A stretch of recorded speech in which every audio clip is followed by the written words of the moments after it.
What you were told happened 7 days ago sounds simple enough on the surface. A late-night operation, a targeted raid, one man, one mission, story over. But if you accept that explanation at face value, you're missing what may be the loudest financial signal of our lifetime. And I don't say that lightly. History doesn't usually knock politely. It kicks the door in at 2 a.m. and dares you to look away. Let's slow this down and call things what they actually are. What unfolded in the early hours of January 3rd was not politics. It wasn't diplomacy. And it definitely wasn't about optics or justice. It was a smash and grab, a modern bank robbery carried out with helicopters instead of ski masks. Because when an empire runs out of credibility, it doesn't negotiate. It panics. For half a century, the United States lived inside the greatest financial illusion ever created. A system where paper, cheap, printable, endlessly reproducible paper, could be exchanged for real things: oil, metals, labor, manufacturing, entire supply chains. Dollars flowed out, resources flowed in, and everyone agreed to pretend this was normal. It worked not because the paper had value, but because the world believed it did. That belief was the real asset. But belief has a shelf life, and right now it's expiring. The debt isn't just large anymore, it's absurd. $38.5 trillion and climbing so fast it makes your head spin. The interest alone is now eating more than $1 trillion a year. That's not investment, that's life support. When you're borrowing just to pay the interest on what you already borrowed, you're not managing an economy. You're rerunning a Ponzi scheme with a flag on it. At some point, the math stops being debatable and starts being physical. There simply isn't enough future productivity to justify the promises already made. The printer can run, sure, but printing is not payment, it's dilution. And the rest of the world knows it. So ask yourself this: if the dollar were still strong, if it still commanded trust, why not just buy what you need? Why not write a check, sign a contract, shake hands, and move on? That's what functional currencies do. They trade, they don't raid. Yet instead of a wire transfer, we saw gunships. This is what stage 4 looks like. Every empire goes through it, whether they like it or not. It's the moment when trade fails and force replaces it, when commerce gives way to coercion, when the balance sheet turns into a battlefield. Historians have a name for this phase: desperate resource acquisition. I call it the point where the mask comes off. Think about Venezuela for a moment. Strip away the politics, the headlines, the moral arguments. What's left? The largest proven oil reserves on the planet, hundreds of billions of barrels sitting under the ground, quietly minding their own business. At today's prices, you're talking about north of $17 trillion in raw energy. Real, tangible, dig it out of the ground wealth. The kind that doesn't vanish when someone changes interest rates. Now line that up next to a nation drowning under nearly $40 trillion of debt. That's not foreign policy. That's collateral. A healthy superpower doesn't need to seize assets. It creates value. It exports goods. It builds systems others want to participate in. A failing one starts looking around the room and asking, what can I take? And when the only tool left is military power, that's the tool that gets used. This isn't new. Rome did it. When their currency collapsed under debasement, they didn't suddenly become humble. They became aggressive. They raided for grain. They seized gold, not for glory, but to keep the lights on one more season. The British did it when their financial dominance faded. The Dutch before them. Same script, different costumes. What makes this moment different is speed. The debt is accelerating by billions per day. Not per year, per day. That's the kind of velocity that tells you control has already been lost. And once control is gone, narratives become louder because reality is getting harder to manage. This is why pretending January 3rd was about arresting one man misses the point entirely. Nobody risks global escalation for a photo op. Nobody sends fleets and special forces just to make a statement. They go in because they need something, urgently. And what they need now isn't votes or headlines. It's resources. Oil is just the beginning. Energy keeps the system alive, but it's not the only strategic bottleneck. Silver is next, and silver is far more dangerous to run out of. You don't launch missiles, power satellites, or run advanced AI systems without it. Unlike oil, you can't just turn a valve and get more. You have to mine it. You have to buy it. Or, when things get ugly enough, you take it. This is where the story stops being abstract and starts getting personal. Because once a state shifts from merchant to predator, it doesn't stop at its borders. It never has. The same logic used to justify foreign seizures eventually gets applied domestically. Pensions, retirement accounts, savings. Anything with real value becomes available, not because of malice, but because of necessity. Predators don't moralize, they consume. That's why holding paper promises in a world like this is dangerous. Stocks, bonds, currencies, they all depend on trust in institutions that are now openly reaching for force. Paper is a claim, and claims are only as good as the issuer's restraint. And when restraint disappears, so does safety. What survives are bearer assets. Things you hold, not things you're promised. Assets without counterparties. assets that don't require permission to exist. History is brutally consistent on this point. When money breaks, reality reasserts itself. And here's the part that should really make you uncomfortable. None of this requires conspiracy or secret meetings. It's mechanical, predictable, almost boring in how often it repeats. Empires don't collapse because people are evil. They collapse because incentives rot and math catches up. The silver denarius didn't die overnight either. Rome debased it slowly, shaving a little more off each year, telling citizens not to worry, insisting stability was just around the corner. Until one day, nobody believed them anymore. The paper promises kept circulating, but only because force made them. And by then, the outcome was locked in. So when you hear confident voices telling you everything is fine, that this is just another operation, another chapter, another manageable event, smile politely. History has heard that speech before, right before the lights flickered. This isn't about fear, it's about clarity. Understanding where we are on the timeline matters, because stage 4 isn't a warning, it's confirmation. And once you see it for what it is, you can't unsee it. Empires don't announce their decline, they act it out. Quietly at first, then all at once. When a currency finally breaks, the damage doesn't show up as a line item on a spreadsheet. It shows up in empty shelves, hollow eyes, and a society that suddenly realizes numbers on paper don't feed people. In every collapse worth studying, the same split appears. Those who trusted the currency were ruined. Those who trusted the metal rewrote the hierarchy. Poverty for one group, power for the other. Not metaphorical power. Real, tangible power. The kind that shapes the next world. If you want to understand where this road leads, you don't need forecasts, models, or a PhD framed on the wall. You just need to dust off the Roman playbook. Because the ending of the dollar story was drafted 2,000 years ago, long before central banks, derivatives, or cable news. The Roman Empire already ran this experiment. We're just the sequel with better marketing. The heart of that story is the silver denarius. For centuries, it was the gold standard before gold was the standard. It wasn't just Rome's money, it was the money. Traders accepted it from Britain to India without hesitation. No contracts, no guarantees, no faith required. The coin spoke for itself. In the early empire, around 64 AD, the denarius was roughly 94% pure silver. You didn't need to trust the emperor's face stamped on it. You could weigh it, bite it, melt it if you wanted. The value was intrinsic, not political. That honesty is what powered the Pax Romana. Stable money allowed trade to flourish. Prices stayed flat for generations. Wealth accumulated slowly but securely. Inflation wasn't a concept people worried about because it didn't exist. But sound money has one fatal flaw. It disciplines the people in charge. You can't fund endless wars, vanity projects, and bloated bureaucracies when the metal runs out. And eventually, the metal did run out. Rome's emperors wanted more of everything. More legions, more monuments, more loyalty bought with bonuses to soldiers and guards. Raising taxes further risked revolt. Cutting spending was unthinkable. So they chose the path every government eventually chooses when cornered. Deception. Quietly at first, almost politely. They summoned the mint masters and gave them a simple instruction. Add a little copper, shave the edges, stretch the supply. 10 silver coins went into the furnace, 12 came out. On paper, it looked brilliant. Free money, no riots, no debates, just liquidity. If this sounds familiar, it should. Swap copper shavings for quantitative easing, the story barely changes. At first, the decline was subtle.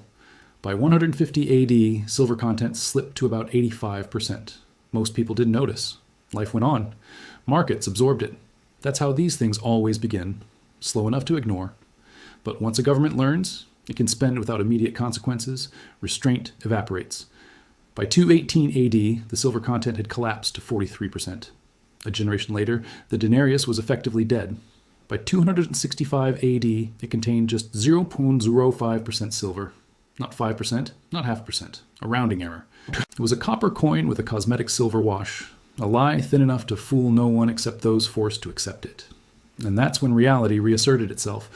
Merchants weren't stupid. They didn't protest. They adapted. Prices exploded. What once cost a handful of coins required sacks of them.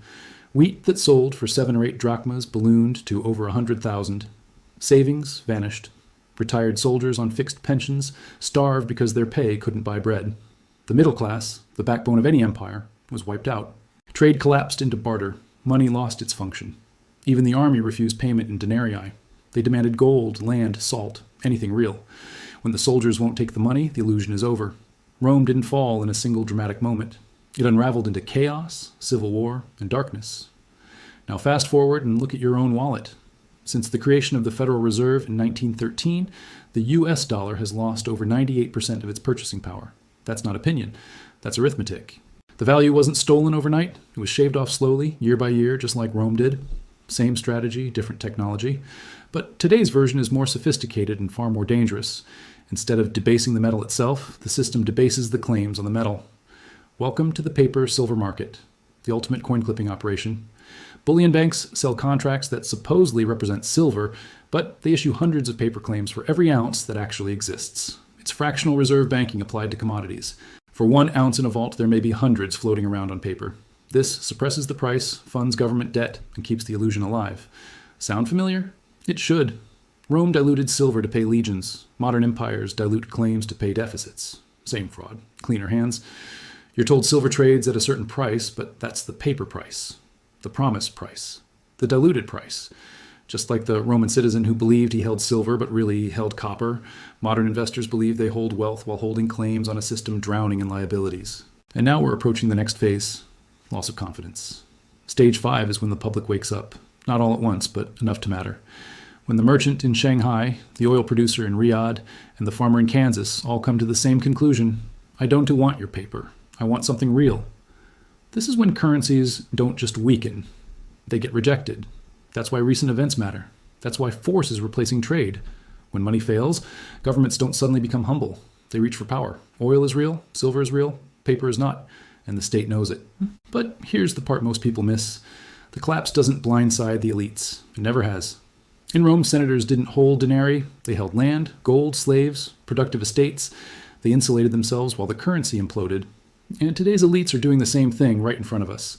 There is a massive, measurable exodus underway.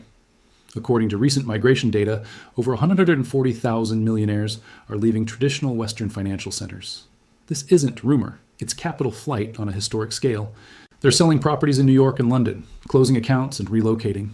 These aren't panicked amateurs. These are insiders, people with access, influence, and information. They know what's coming.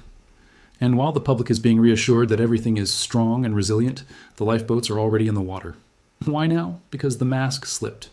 Just days ago, the Treasury Secretary used a phrase that sends chills through anyone who understands monetary systems, fiscal dominance. It sounds technical, boring even, but it means the game is over. Fiscal dominance means debt has grown so large the central bank no longer has choices. Raise rates and bankrupt the government, lower rates and destroy the currency. Either way, the outcome is the same. The only path left is inflation. Lots of it. The wealthy heard that loud and clear. They're not waiting for headlines. They're buying second passports, farmland, hard assets, foreign residency. They're trading paper claims for physical reality. And they're doing it before capital controls slam the door shut. Most people don't have that luxury. No Maltese passport, no jet to Patagonia, no private bunker in New Zealand. But that doesn't mean you're out of options. It just means your lifeboat looks different. You need portable, bearer assets, wealth without permission. Something you can hold, not something that can be frozen. For thousands of years, that role has belonged to precious metals. And for ordinary people, silver has always been the people's money. Physical silver doesn't require trust. It doesn't depend on a promise. It doesn't care who's in office. It's the same escape hatch the elites are using, just scaled to reality. In a world where paper burns, history starts to rhyme a little too loudly, that difference matters more than ever. There's a quiet moment that happens when you convert paper wealth into something tangible. It doesn't come with fireworks or breaking news banners, but it feels like stepping outside the blast radius. When you buy a large stack of physical silver, you're not making a trade inside the dollar system anymore. You're stepping out of it. You're moving value from a promise into an object, from jurisdiction into sovereignty. And that distinction is about to matter more than most people realize. An ounce of silver doesn't care who's in power. It doesn't vote, it doesn't default, and it doesn't need a bailout. If the dollar collapses, silver doesn't collapse with it. If a bank closes its doors on a Friday afternoon, your silver doesn't suddenly disappear into a resolution process. If capital controls show up dressed as temporary emergency measures, your silver doesn't light up on an electronic screen. It just sits there, quietly doing its job. That's not speculation, that's history. This is why the wealthy are scrambling into farmland, infrastructure, and hard assets. Not because they're sentimental about tractors or soil, but because they understand something basic. Paper claims die first. The logic is identical whether you a billionaire buying 10,000 acres or a regular person buying a few tubes of coins. Same trade, same reasoning, different scale. And here's where you actually have an advantage. Liquidity. It's not easy to relocate a farm. You can't slip a bunker into a backpack. But silver is portable. It's divisible. It's discrete. You can carry meaningful value without announcing it to the world. In times of chaos, that flexibility isn't a luxury, it's survival. Don't assume for a second that governments aren't aware of what's happening. They see the capital flight, they see high net worth individuals leaving jurisdictions at record speed, they know the tax base is shrinking, and when domestic wealth starts slipping through their fingers, the response isn't introspection, it's aggression. That's how you end up with foreign seizures and strategic interventions. Which brings us right back to Venezuela. If you strip away the press releases and moral language, the logic is blunt. The government is losing control over internal wealth, so it's hunting for external resources. Oil came first because oil keeps the military moving. But oil is just the beginning. The modern world doesn't actually run on oil alone anymore. It runs on electrons, and electrons run through silver, missiles, chips, satellites, drones, solar panels, electric vehicles, data centers. The entire green energy narrative, all of it is built on silver. Not metaphorically, physically. Silver is the most conductive metal known. There is no substitute that performs at the same level under the stress of modern technology and warfare. You can cut corners with steel. You cannot cut corners with guidance systems. Now here's the part that should make you pause. The United States has no meaningful strategic silver reserve. None. Decades ago, it sold it off under the assumption that dollars could always buy what was needed on the open market. That assumption depended on a functioning global trade system and a trusted currency. Both are breaking down at the same time. The countries that actually produce silver, Mexico, Peru, China, Russia, are increasingly aligned against U.S. interests. Some are already restricting exports. Others are quietly prioritizing domestic use. So imagine you're sitting in a defense planning room in 2026 looking at inventory reports. You've already burned through strategic oil reserves. Now you realize you have less than a year's supply of silver for weapon systems, and one geopolitical decision away from zero. At that point, asking nicely is no longer an option. You can't just roll tanks into Mexico without detonating half the hemisphere. That's not practical, so the first move won't be boots on the ground. It will be paperwork, executive orders, emergency declarations. Silver will be labeled a critical national security asset. The Defense Production Act will be invoked.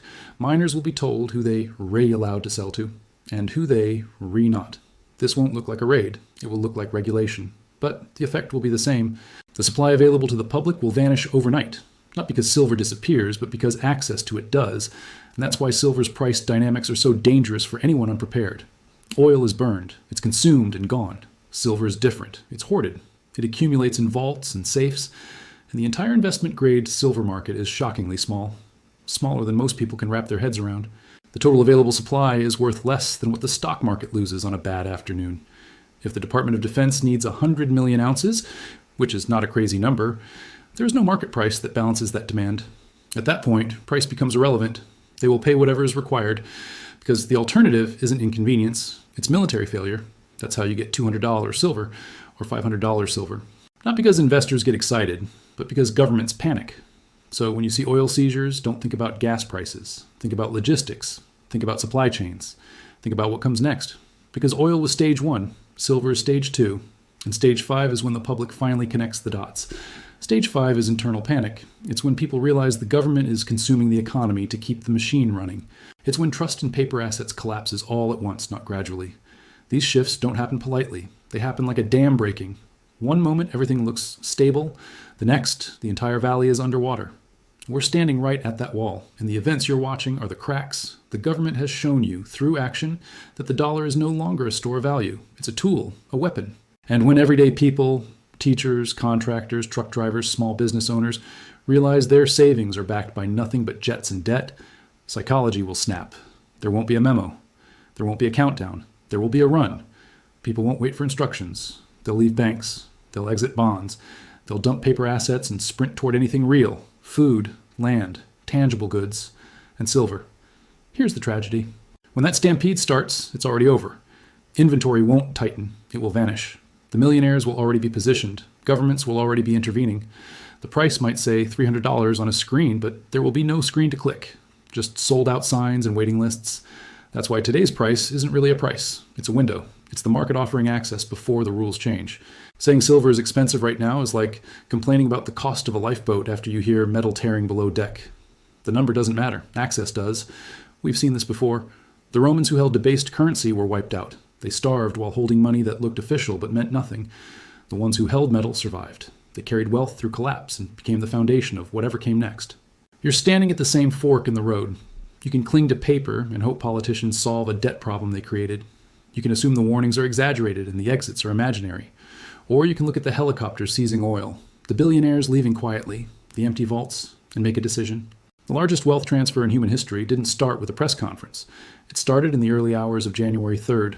The empire is liquidating itself. The only real question left is whether you reposition to receive value or pay for it. Get out of paper. Get out of blind trust. Hold something real while it's still legal, still available, and still ignored. Because once stage 5 is fully visible, the window doesn't close slowly. It slams. History has been generous enough to show us the ending in advance. The only mistake left is pretending we didn't see it coming.